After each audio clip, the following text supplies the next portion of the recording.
Welcome to In the News with Double O Des. I'm Des Bernardo, giving you my perspective on news from South Africa and the rest of the world.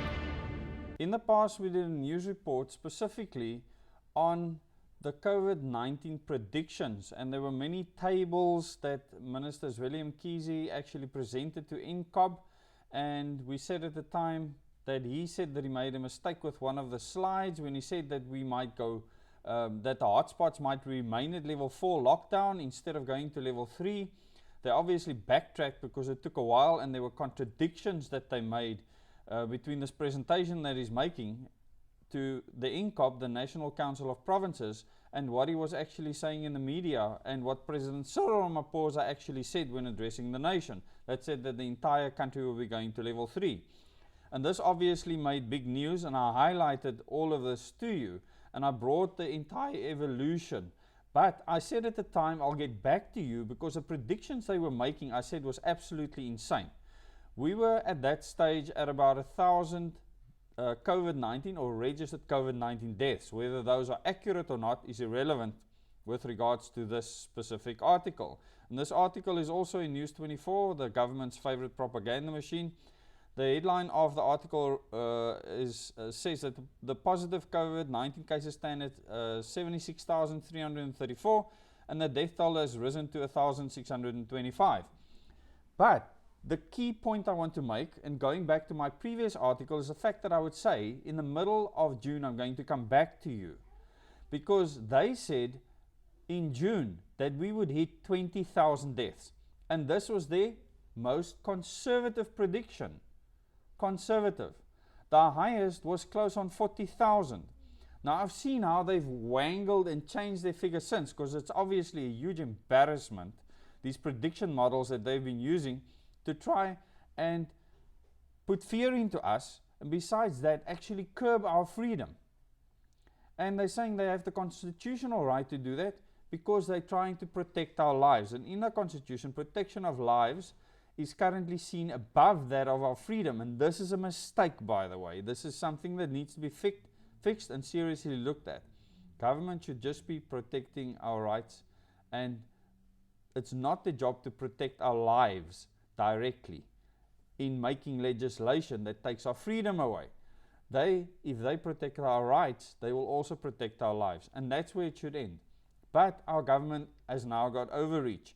And even in the court case in Cape Town against the level 4 lockdowns, their argument was, and even in the case on the tobacco ban, their argument was that the minister has these rights to save lives under the constitution, that she can make short notice decisions. And they base all of this on these statistics that they have based on predictive modeling, which are completely cockeyed. I mean, I know how to follow a model, prediction and chart because I did this for a living. So these people actually saying that we're going to end up with 20,000 deaths when we weren't even at 1,000 deaths last month was laughable. So it is now a month later and we're sitting at 1,625 deaths. So this leaves us now with 13 days to come up with the best case estimate of another 18,375 deaths, to be exact. Now, people, if that happens during the rest of the month, we have a much bigger problem on our hands than we could ever imagine. And I would support the government in taking all the restrictive actions. But it's not happened. It's not going to happen because it's all baloney. It's not true. They are fear-mongering you. Everything they've been saying has not come to fruition. And now the media is starting to look bad. They're getting embarrassed, and it's interesting to see how they're now starting to try and save face, because one of these days no one will look at them anymore, and channels like mine and many others will become the mainstream media. That is how President Trump got elected. Not through mainstream media, through channels like this. And I'm not saying that I'm a Trump supporter at all. This is just very, very relevant to what's happening right now. You cannot trust mainstream media with what they're saying. Are they going to do a follow-up article where they say, listen, we ran an article a month ago where we said 20,000 people was going to die. We're going to hold the government to account for what they said then. Let's get a journalist to investigate who's behind these models that drives the fear in the public. Because in a previous article I did, there was an opinion poll from Ask Africa where they said that 70% of people said, because of the fear they have for the virus, that they'll give up all their freedom to save their lives. Is this what we've become? Is this what we've become as people? Are we willing to give up all our freedom for a fake situation? The situation that our government has created is fake. It doesn't mean the virus isn't real and that COVID-19 doesn't exist. But this whole situation is ridiculous.